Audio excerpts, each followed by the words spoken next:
I'm going to do a little bit to this camera right here because we're doing it. So, hello people watching at home. Welcome to Boyfriend Joe Chats. My name is Boyfriend Joe, for those of you who don't know me. I am a queer academic and lecturer, and I am also the owner of the bar in which we currently sit, which is called Her Upstairs, which is at 18 Kentish Town Road in London, NW1 9AX. Boyfriend Joe Chats is a series of live interviews with queer performers where we talk about them, their work, their loves, their hates, and all of those other things that we might like to do. This week, instead of starting with a performance, live people, so there are live people in the audience, people at home. This week, instead of starting with a performance, what we're going to do is we're going to bring the performer on and we're going to start chatting. We're breaking the rules of chats. We're going to see how it goes. So, if you could all please, I'm going to say be upstanding, don't really need to stand, but if you could please put your hands together and welcome to the stage the internationally ignored superstar, Vanity von Glow!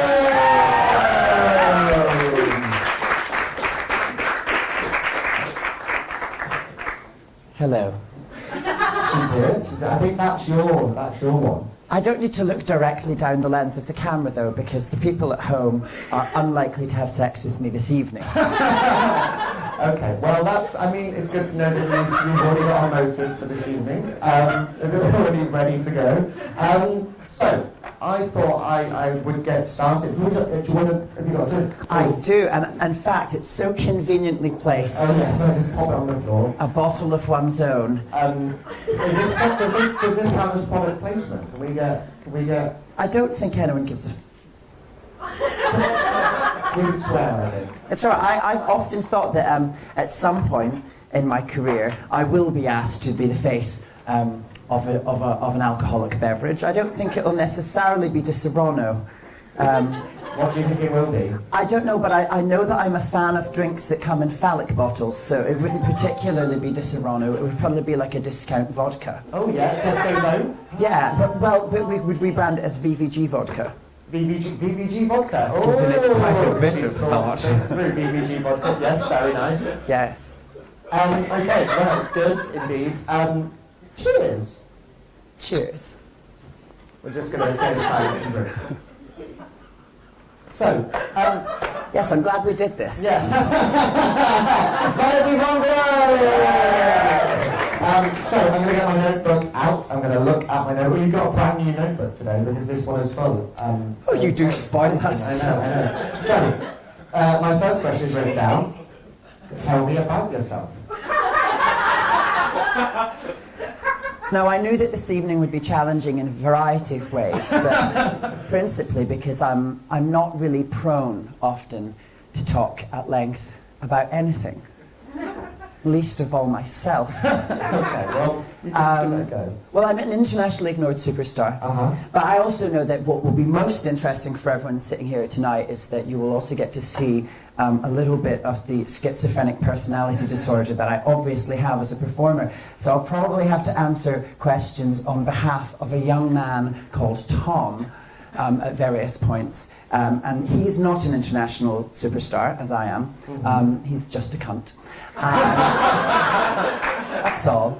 But I've been performing for 8 years. I've been living in London for 5 years. I'm a singer, a pianist, an actress, an activist, a mother. Saint? And yes, I will one day be canonized, I hope. A fallen angel. Although at the rate things are going, it's very possible that I will outlast the Catholic Church.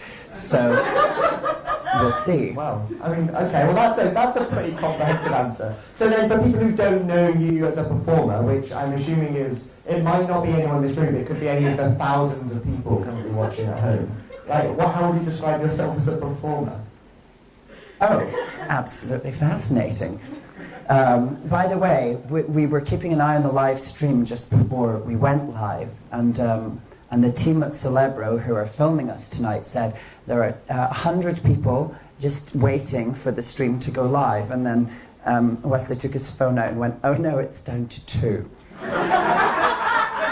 So 98 people have dropped off. Well, I mean, that's an all right retention Yes. rate at this point. But to answer your question, what did you say? What type of, how would you describe yourself as a performer? What do you do? I think that I'm a singer, and that I perform songs which are typically that follow an archetypal form, which is that in our society and in our culture going back thousands of years, we do have this iconic figure of the diva, and I perform the songs of the diva. But for every element of high drama or high tragedy, there is a counterpoint of whimsy and alcoholism. Okay, so diva. I like diva as kind of a headline term. Yeah. Divas are interesting. There's an amazing article called "The Fabulous Sublimity of Gay Diva Worship." And it's about this kind of the fact that there seems to be, particularly in kind of gay male culture, although I think it's maybe more broader, this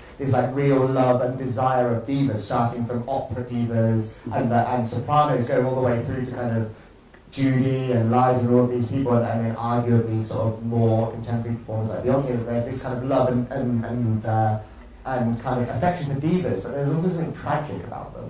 Oh, absolutely. I think that divadom in many ways is a fullness of what the mind imagines to be the female. It's the full spectacular drama of femininity. And I can tell you, doing this all the time, that is quite tragic. But I think gay men have a bit of an affinity with the diva persona because of its maternal, sort of almost elemental power. There's something very superior about the diva, and so bottoms love them. There's also something about how I'm going to completely misquote this, but Judy Garland said something about she just wants to reach out and hold 30 million people in her hands. It's kind of real like that. Now, I have a very similar desire. I only have 2 hands, Joe. Just shows a sheer lack of imagination.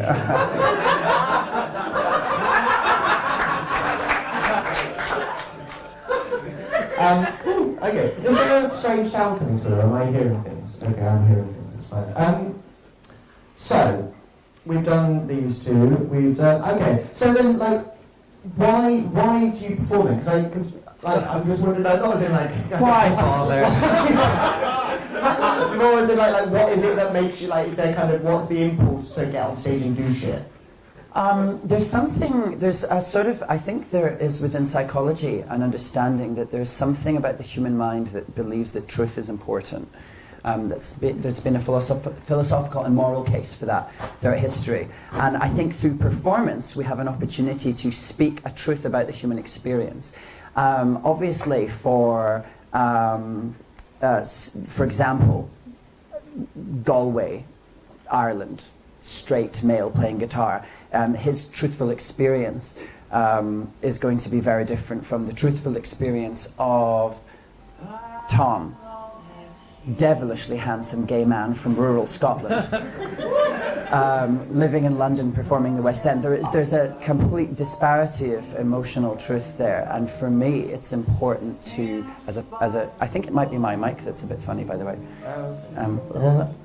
I think it's an impulse, it's a drive. A lot of performers probably relate to this, to communicate your feelings, your experiences, and to relate them outwards in a way that's entertaining. It's part of connection.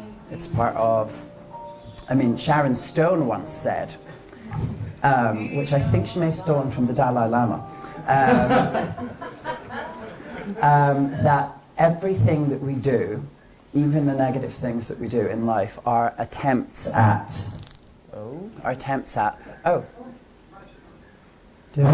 Yeah, okay. All right.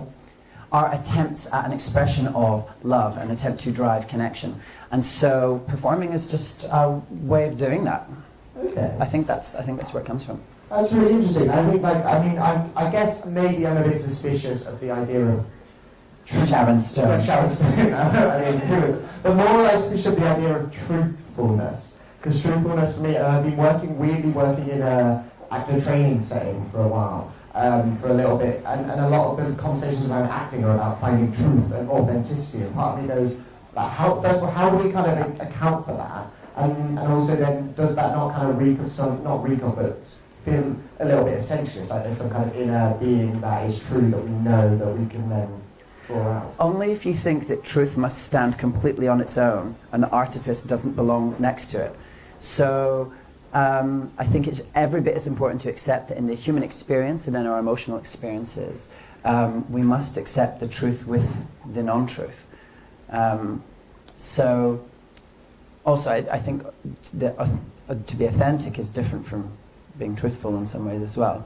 Mm-hmm. It definitely is this microphone, by the way, because it doesn't do that when you speak. Oh, is it not? Yeah. Okay. Should we swap for a bit? You're probably speaking for more. Oh, I get the one with the muff. Oh, dear. Yes. Oh, that's a little bit. Tell you what, I'll give you the muff. Feels like some ceremonial. I'm gonna go without the mic for a second while we change the battery. Ceremonial passing of the muff.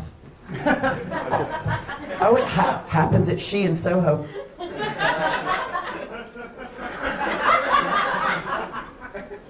It's probably the only thing that happens at She at Soho. No, I'm not allowed to say anything about other venues. I've never even been to She at Soho. In Soho. Does it exist? It's still there. Oh, it does. Has anyone been? Now you can't just put your hands up, because that makes the people watching at home think no one's here. For the record, people at home, that was 2 people. Well, there's only 3 people here, so there's Only the 3 of us. What did we get to? So I guess what I mean is that that in any song, in any piece, in any delivery, you are seeing something that's real. It doesn't mean that the something that's real is necessarily roped to the content of the song. You know, when you watch a performer, you see what's going on. You see their fear, you see them tremble, you see all of those things. It's basically a display. You could be singing the most confident song in the world and portray yourself with nerves. Not me, of course, but you could do this thing. But performance should encompass many elements of the human experience. Okay. So again, I'm just really interested in this idea of like, and then so there's this sense. I like that. So there was a bit earlier where you said there's a difference between truth and authenticity. Yes. How do you see them different? Well, you could be an absolute liar and be very authentic with it. Yeah. And yeah, oh, sorry, I'm getting all, these cameras are like making me all nervous. I'm getting all nervous with these cameras here. You must imagine that the cameras are naked. I'm told that that's what you're supposed to do. Can I imagine that everyone at home is naked as well? Do you know what these cameras take me back to, actually? Is this Vanity Strackhand by any chance? Are you mispronouncing it? It's actually Vanity's Dry Cunt. Vanity's Drag Cunt. Vanity's Dry Cunt. Drag Cunt. Drag Cunt. Drag Cunt. Okay, cool, good. Vanity's Drag Cunt. So is that what it reminds you of? Or was it to remind you of Drag Queens of London? No, I was going to make a very cheap joke about pornography, but I don't know if we've got a bleeper. Do we have a bleeper? I could bleep you. You could bleep me. Just point Could it you? away. How long a bleep would we need for pornography? Hang on. Yeah. There we go, good, fine. That'll stop the children. And we just said the word cunt about 4 times, you were bleeping it. But see, English people don't really understand this. I am, if some of you have not been able to glean already, I am from Scotland. And in fact, producer has just said in my ear, he has, that we now have 400 people watching at home, and 4 of them are 4 people in Scotland with internet connection. So I'm from Scotland, and in Scotland, especially in the West Coast, in Glasgow, for example, where I lived for 7 years, cunt just means person. And that's why you will often see political leaders from the west of Scotland addressing Parliament by saying there are hundreds of cunts without benefits.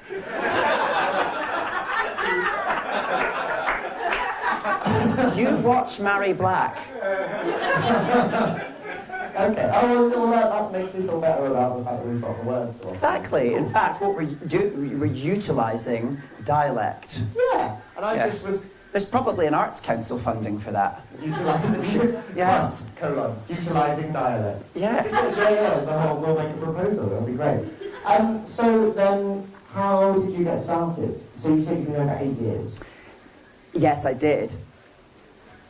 Although I think it might have been 9 years. It's certainly been a while. You know, I think like a lot of people that go into this type of performance, well,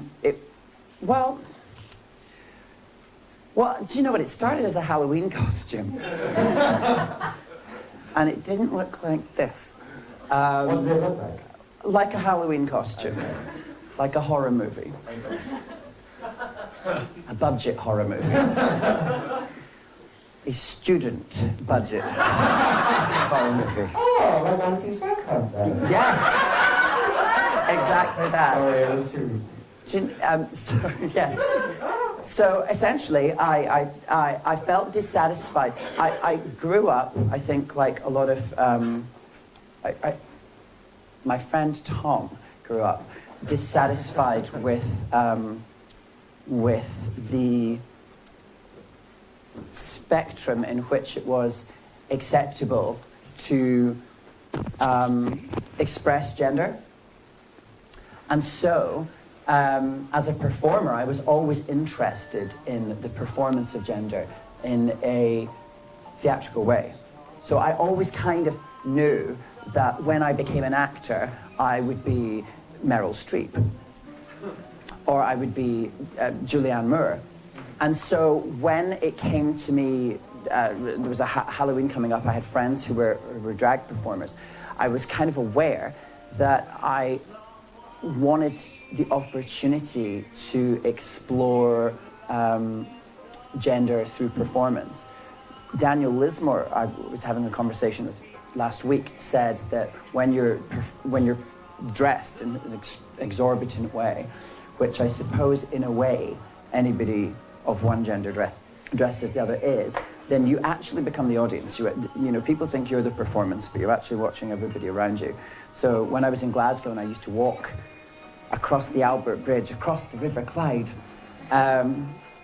to shows, because who has money for taxis? You know, in sort of full regalia. You know, I was always fascinated by other people's sort of response to that. Yeah. So as a beginning phase, I was sort of quite curious about...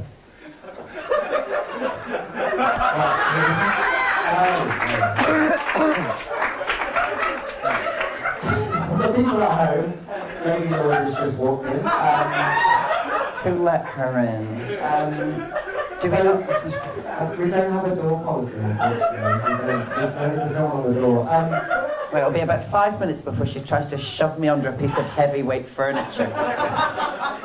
Okay, but so we get that. So I think I got a bit lost in that response, actually. I think that's fine, but it's fine. I don't mind rambling and getting lost. There's something interesting about being able to see, like, seeing other people, like more because you're in place or you're in love or whatever. And I know whenever when like Matt and I and other people used to get the tube to like gigs and things like that, or when we years ago when we used to go to... That's before they bought their own bar and got a limousine. Yeah, oh yeah, I mean, we are fucking rolling in it now. Can you tell?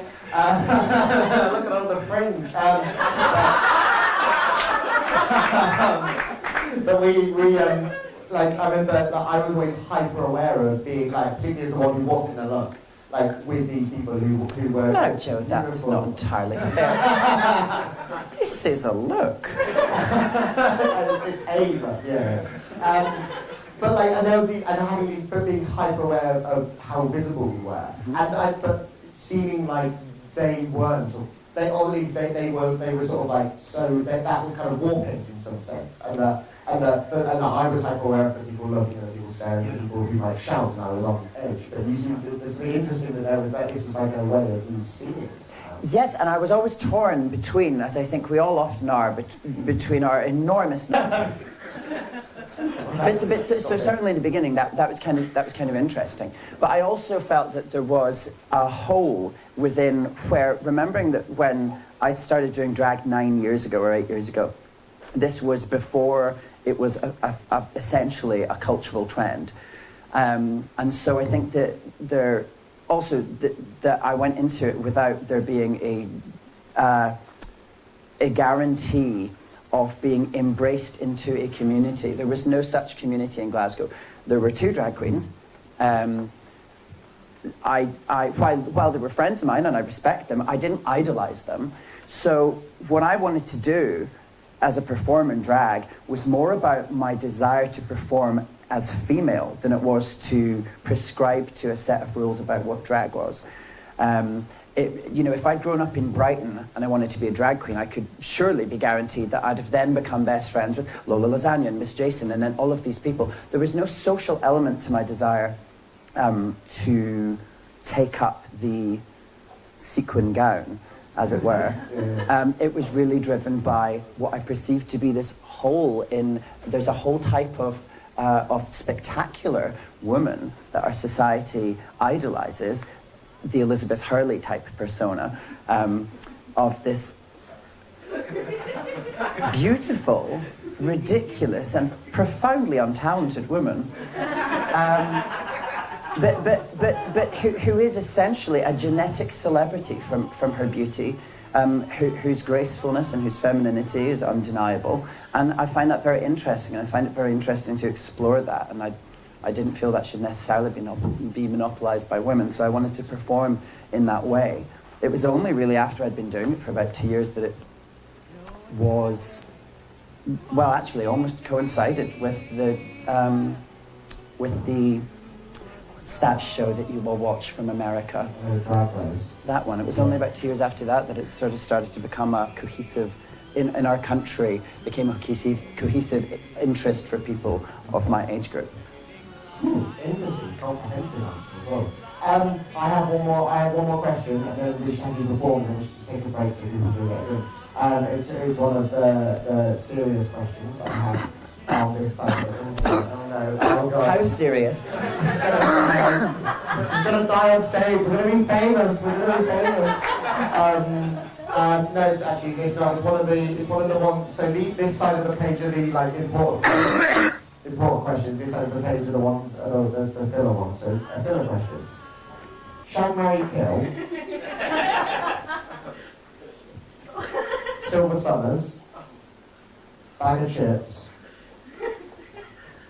Lady Lloyd.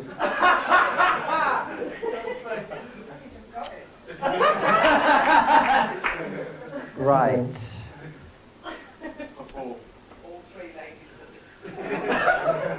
Do you know what? I'm not going to shag Lady Lloyd because I'd like to be the only person that hasn't. And I couldn't kill Lloyd. You could? I couldn't kill Lloyd. No, because she's the only person that drinks with me. So I'll marry Lloyd. That'll be nice, too. We'll have a nice time. And so I'm marrying you. Yeah, I don't think I could have sex with Bagger because it would be like having sex with my great aunt Margaret. And she's dead. I'm reluctant to have sex with Silver, but I feel like she'd know the kind of people that could get me so high I wouldn't care. Okay, good. That is... I mean, that's the most kind of... For all I know, I probably already have. I mean, that's the most honest answer I've given to my question so far. Didn't Miss Kimberly just go, I love all of them? Yeah, I've ended up with too many things on my person to stand up and pop that back in there. Grab my notebook, and I think we're going to have a little... Yes, I'll need a mic stand. I'm going to I'm going to sing a song. Oh, okay, well then we're not going to... how was your childhood? I'm not sure I actually had one. I think they told me they found me under a moist rock. Voice control. Yes. Just one. So, oh no, but all the stuff I want to ask you is something that requires like an answer that's longer than getting microphones. Why do I ask you a question, Joe? Okay. Oh. Huh? May who have a question? Oh, the audience at home have a question. Oh, how wonderful. They haven't been there and paid for a drink. Oh, no, sorry. I know. We accept PayPal. Yeah, we accept PayPal. Oh, this is nice. This is nice. And you must tell me the user handle of whoever it is in case it's someone I've blackmailed. This is your mum. Your mum. Your mum. When will this end? When will this end?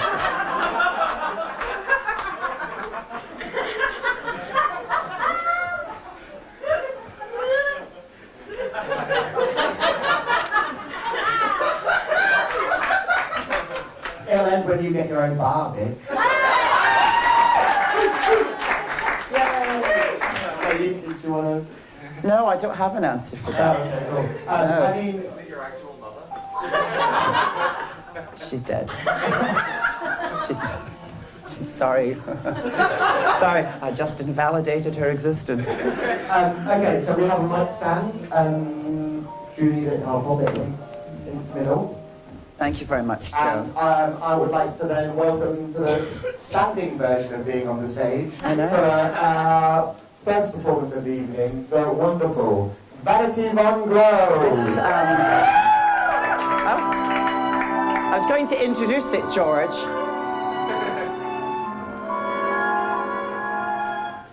Thank you. This is a song by Stephen Sondheim, and it's one that I do in my show, A Night in Soho. Well, I don't do it all the time, actually, but it's I think, a good example of the type of song which it's essentially a torch song, and this is a tradition that's kind of been lost in modern music, and it's something that I do a lot of in my shows. And so really there's a lot of vulnerability from the perspective of the person singing it, but there is also, I think, that streak of kind of grandeur that we find as a community often quite fascinating about those vulnerable moments.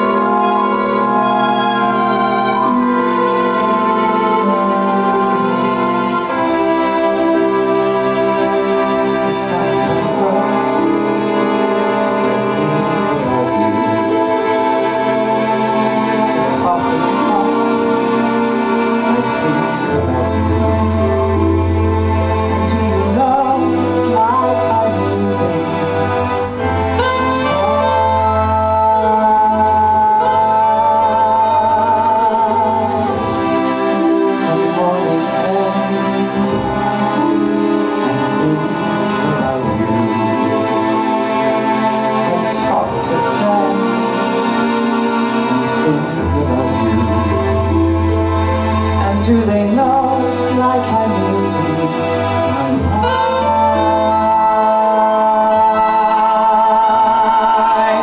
All afternoon doing every little chore, the thought of you stays bright. Sometimes I stand in the middle of the floor, not going left, going right. I dim the lights and think about you. Spend sleepless nights thinking about you. You said you loved me, or were you just being high?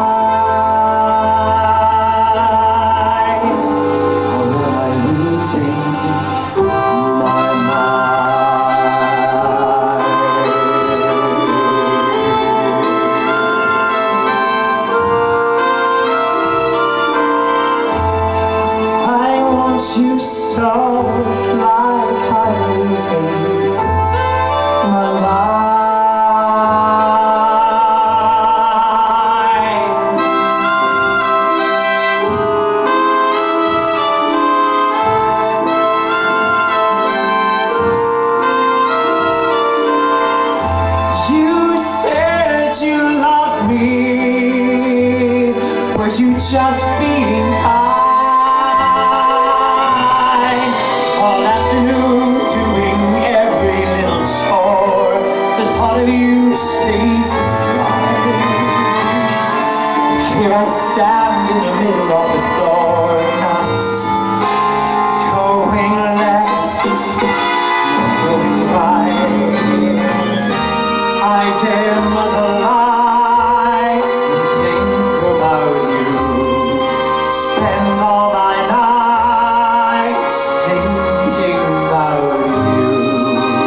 yourself a drink, get yourself some food from being absolutely drunk, have yourself a cigarette, go to the toilet, do everything you need to do. We're back in about 15 minutes. Bye!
I'm about to, we're going to do things differently this half. We're going to go back, this is going to be like it's the beginning of the show again. We're going to bring it back round and we're going to have the wonderful Vanity von Glow come and perform for us. But I will do her a proper introduction now, so I hope you're ready. Prepare yourselves at home. Thank you, cool. Okay, so hi everyone here in the room as well. Please, welcome to the stage. Be upstanding and stand if you would like to. The wonderful, oh, do you need a mic stand again, love? The wonderful, the phenomenal, the internationally ignored superstar once again, Vanity von Glow!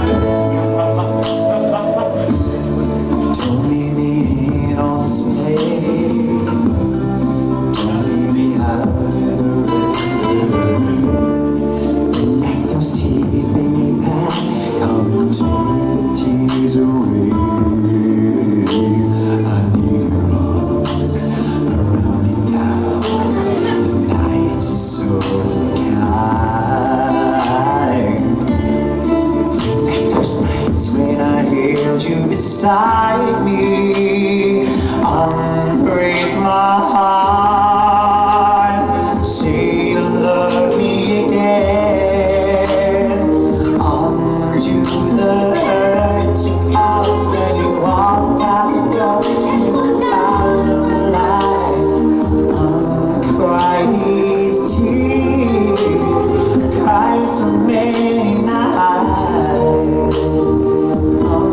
Break my heart.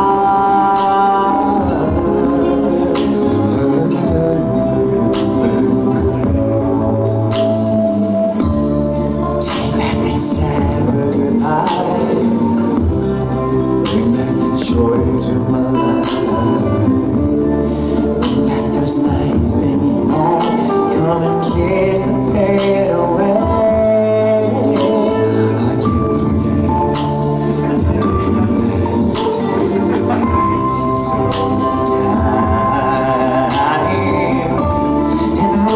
So could we had you beside me, unbreak my heart, say you love me again, undo the hurt you caused when you walked out the door, you went out of my life, uncry these tears, I cried so many nights.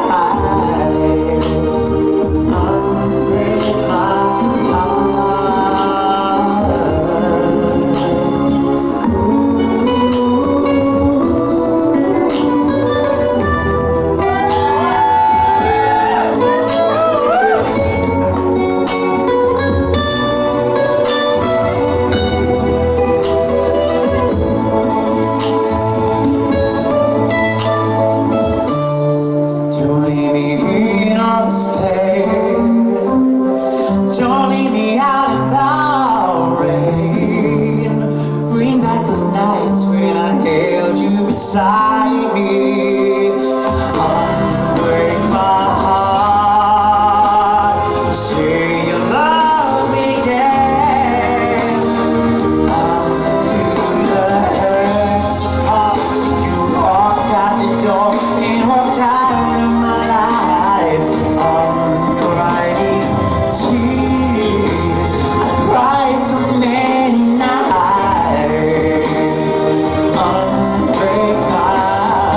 Unbreak my heart, sweet darling. Without you, I just can't go.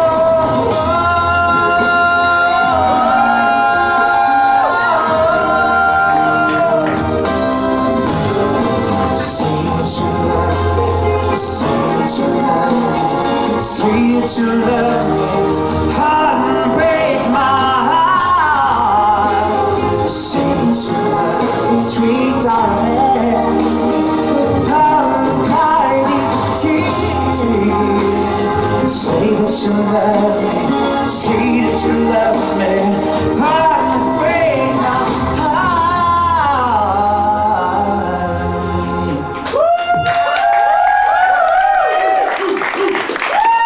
Thank you. Give it up for Vanity von Glow! Well, you drew Mike stand. Yes, I'm a woman of at least 3 talents. Name them. That sounded really aggressive. Not when we're live. Okay. Cool, so welcome back everyone, welcome back Vanity. How are you? Did you have a good break? I have, and as you can see, I've upgraded myself from this shot glass to a high chalice. I didn't notice that's not a shot glass, is it? That's like... It is in Glasgow. Touché. Okay, cool. So... Forgive me, by the way, I keep coughing. I have a very bad chest infection. It appears, according to my doctor, there is something lodged in my pharynx. Oh. Yes. Where's that? Where's the pharynx first? Well, the chest infection is producing a lot of mucus, and my pharynx is the resonator at the back of your nose. And so it causes some trouble when singing and trying to breathe during deep throating. So it's difficult for me in a couple of ways. And that's 2 of your 3 talents, though. That's 2 of my 3 talents out the window. Out the window. All I've got left is my fingering skills, which at least are transferable from the piano to the rectum. From the piano to the rectum. Yes. Vanity von Glow. As I keep saying, the rectum is a social construct. I used to bring, the last 2 times I've had books here, and I just completely forgot today. Not because I feel I was less prepared, but just because, I've got a job. Do you know what? There's sometimes it's possible to be upstaged by your literature collection, isn't it? People come into my bedroom and instead of going, oh my God, you're so gorgeous, fuck me now, they end up going, they turn around and they go, you've got a lot of DVDs. I know that's different from books. There's a book by J.L. Austen called What the Gay Men Want. And it's kind of, and I think the subtitle is they're on Vanity. How you doing? I think it's like sex. Anyway, but the whole thing about there's this whole story at the beginning of this like big old muscle Mary coming back to this boy's house. The book starts with this anyway. It's like an academic text. It's like this big old muscle Mary coming back and being in leather and being like, oh my God, you love Jane Austen too? And it's like that, and Jane Austen being this whole like kind of weird like the diva thing, which like Jane Austen being sort of a weird signifier of queerness and stuff. Yes. Yes. In fact, often, and this is really very sad, but often just men liking anything by women is a signifier of being gay. Oh, well, you must be gay. Cool. I know. Yeah, unless it's fucking Lara Croft. Although, actually, do you remember when... Oh, no. No. Yeah, carry on. I was going to say, don't you remember when Angelina Jolie was Lara Croft? Yeah. Yeah. Now it's do you know who it's going to be now? Alicia Vikander. Yeah. Alicia Vikander. Exactly. Who's that? That's show business. So, I'm aware that I believe the live stream's going to be finishing soon. I don't want to start a question that is going to take too long. One more question, fine. Okay, a good one. I'm going to go intellectual. Well, not that intellectual. Oh, careful. It's something that I don't think I've ever had a conversation with you about, is the term queer. Ah, yes. And I'd quite like to know what your thoughts are on the word queer as both a kind of performance term, as a form of performance, also maybe as a mode of identity and identification. What do you think about queer? How long do I have to answer this? 45 seconds. Oh. I do. While I think within all things, there's certainly a worth to the term. I think that if you want what you do to be perceived as good, and you are a queer performance artist, you should be rightfully protective over people hitching their frankly obscene, boring, I'm getting naked and I don't have a conventional body type on stage and I'm live at the glory type performances to your wagon. I also think that queer academia is a self-regulating wing of intellectual thought. So it isn't necessarily subject to the same scientific procedure as certain other things. So while I'm like everything that we talk about, I'm a firm supporter of queer theory as I think it is embodied in this venue. I think there are a lot of people that aren't fit to wear the title when they stick it on their fucking nipple tassels and go on stage. Well, I think that is. Ooh, yeah, good. Okay. So, do I say bye to people at home now? Okay. So I'm into this camera. Hello there. So this is the end of the live stream of #BoyfriendJoe Chats with Vanity von Glow. If you want to see more, you should have come to the venue now. We're going to be getting into our pyjamas, our boys, and maybe having a picture. And if you would like to come and see us again, please come down to her upstairs. We're here at her upstairs on the last Wednesday of every single month, but every single night of the week here at her upstairs, we have amazing performances. We have drag, we have burlesque, we have queer performance. We have queer performance probably in both of the forms Vanity was talking about, so I won't be surprised. We have That's the truth, along with the rest. But yeah, come down. I hope you've enjoyed seeing me waffle. I hope you've enjoyed seeing Vanity be articulate and sing. And I will see you all soon. Love you. Bye.